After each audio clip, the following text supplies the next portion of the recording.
Baka malamang meron pa dyan. So, kunin natin yung dahon.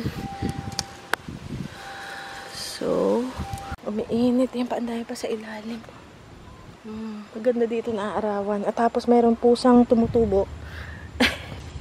Andito pala si Beba.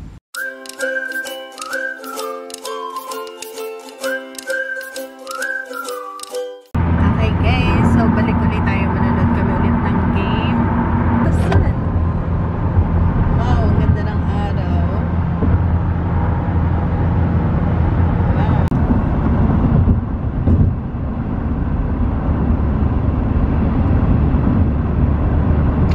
On a motor, diamond equipment, then it comes probably meets the bus stop. I remember coming down here, and we had been there.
So, ito yung pork lumpia, Filipino style spring rolls on the Bilnan sa Costco. So, tikman natin. Bumili lang ako kasi gusto kong matikman.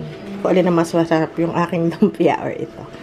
So, technically, hindi ako pwedeng kumain ito kasi it's gluten. It has gluten and marami siyang mga recados. Kumbaga, marami siyang mga preservatives or something. But, gusto ko siyang tikman. So, hindi ko alam kung ano magiging reaction ko dito. Try it anyway.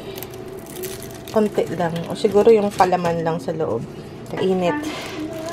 So, tikman ko lang siya. Aray, sobra init. Binake ko lang siya kasi naprito na siya eh. Fried na siya. So, tikman ko lang yung loob. Okay. Kulang siya sa tamis. May kasama siya nito. Medyo may masarap siya pag may itong sweet chili sauce. Lang siya ng konti. Masarap siya pag ganito lang, parang maalat lang siya. Hi guys. So ngayon, nagluto ako ng munggo. Ayan. Ano yung ginisa ko lang sa bawang, sibuyas, salt, pepper, tsaka luya. Tapos mayroon dyang manok. Shredded na manok.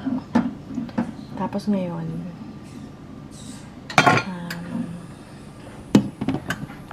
so punta ako sa garden dahil marami nagiging ko sa inyo marami nagtatanong ba't di ko kinukuha yung ampalaya leaves. So pabulong tayo kasi nagle-lesson yung si Ben sa amin yung teacher.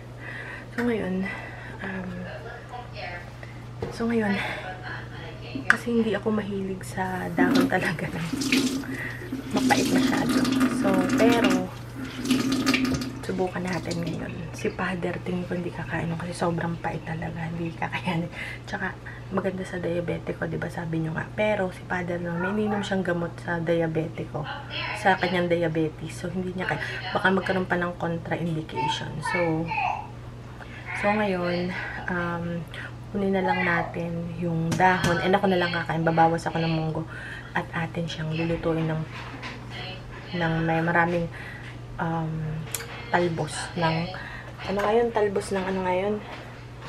ng ampalaya. Since lumalamig na, sayang naman yung talbos. So, kunin natin. And tingin ko meron pa doon na bunga ng ampalaya. Kunin na. Lumalamig na guys. Lumalamig na. Tapos,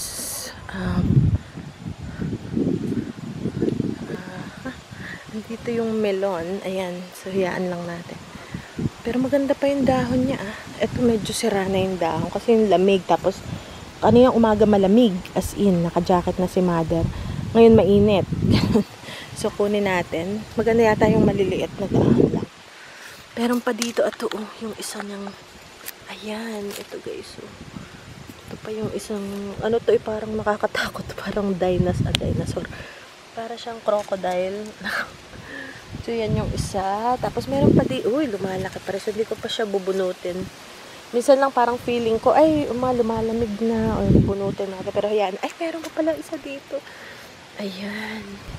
Baka malamang meron pa dyan. So, kunin natin yung dahon.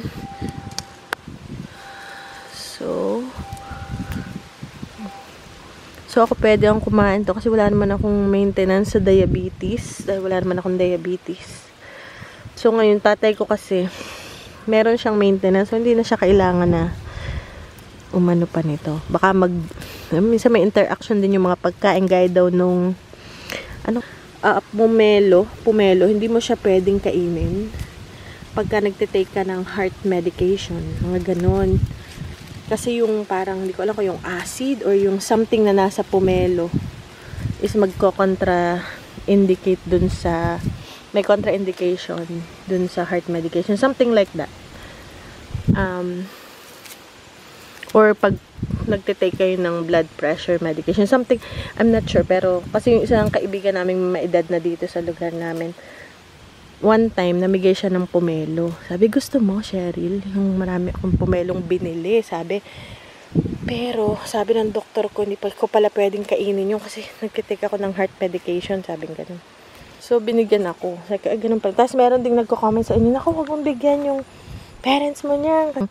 Halimbawa sa nagtitake ng blood pressure medication.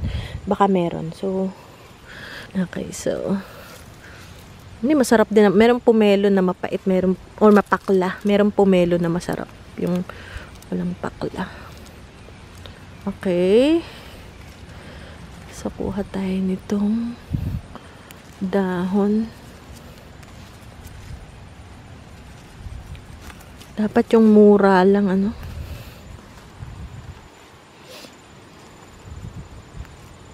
Alright. Babawas ako para makakain ako ng nito. Pero nagbubulaklak pa siya, oh. Baka pa naman to, pwede pa, no? Lalo na pag tinanggalan ko ng dahon. Baka siya lalo. Ay, may pa pala, oh. Pag hindi ko kasi nakikita kasi nasa loob. So, mayroon pa pala na bunga, ayan. Bumunga pa rin naman eh. Kahit pa paano. So, kahapon, nakapunta ba ako sa garden? Sobrang pagod ko kahapon. Baka meron pa dyan. Ay! Hala! Teka lang mga guys. Tingnan nyo to. Ayan guys, oh, dilaw na. Oh, man. Dilaw na siya, guys. Oh, boy. Okay.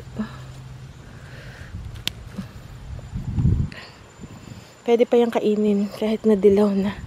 So, ito yung nakuha ko. Wow. Meron pa rin biyaya sa garden.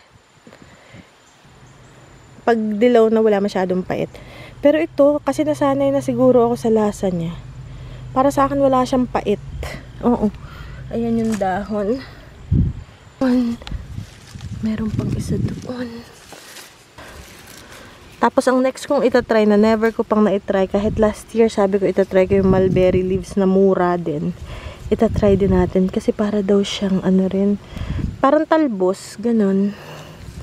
So, gusto ko itry yung pag ko. Next na maggulay tayo. Alright, so yan. I think marami-rami na yan. Ayun, oh. Tingnan ko nga tong iba kong tanim. Alright. Ang ating kuka melon. Alright. Ay, parang pipino. Naku, late na yan. Hindi ko sure. Ay, grabe ang blackberry. Grabe ang blackberries, oh. Natuyo na yung puno, pero may bunga pa rin. Okay. Hina-harvest siya ng mga bata.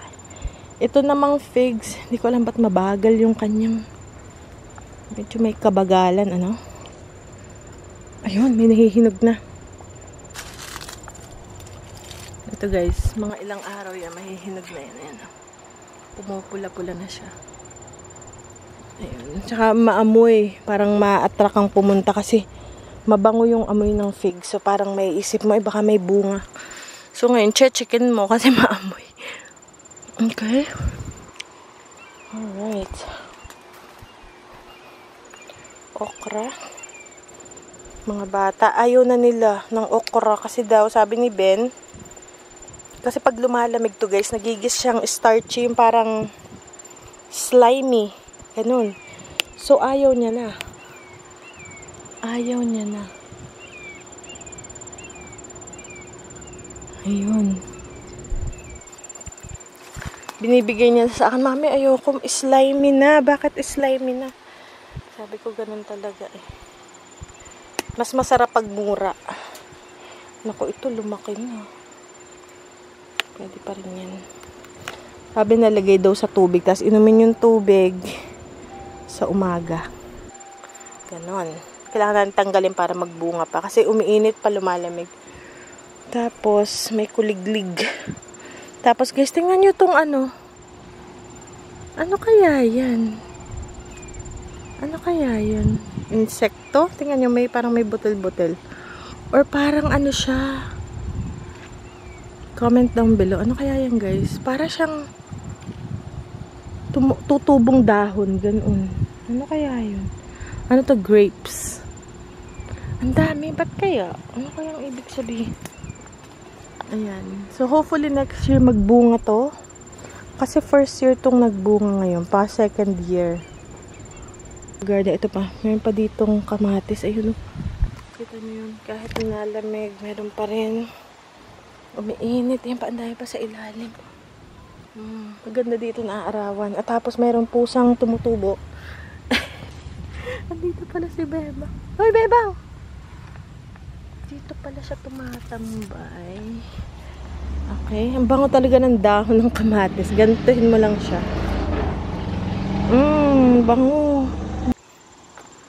So, yan ang ating harvest for today. Ensalada ko na lang tong ating ensaladang ano kaya? Ensaladang ampalaya. Tapos